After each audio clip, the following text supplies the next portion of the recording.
Hello అందరికీ, మీరు ఎలా ఉన్నారు?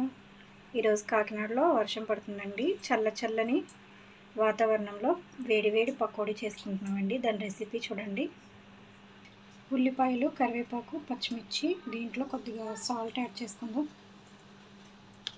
తర్వాత శనగపిండి కూడా వేసుకొని ఇప్పుడు వాటర్ వేసుకొని కలుపుకోవాలి. ఇప్పుడు ఆయిల్ పెట్టుకొని ఆయిల్ మరిగిన తర్వాత పకోడీ వేసుకోవాలండి.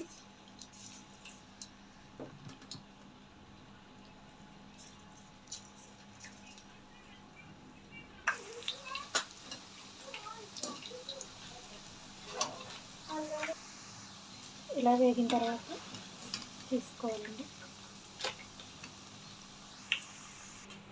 అంతేనండి, పకోడీ అనేది రెడీ అయిపోయింది. ఈ రెసిపీ కనుక మీకు నచ్చినట్లయితే లైక్ చేయండి, షేర్ చేయండి, సబ్స్క్రైబ్ చేయండి. ఈ రెసిపీ కూడా చూద్దామండి.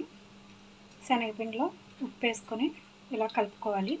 దాంట్లో బ్రెడ్ ముక్క వేసి డిప్ చేసి ఆయిల్లో వేసుకోవాలి. ఇలా డిప్ చేసిన తర్వాత తీసుకొని ఆయిల్లో వేయాలి.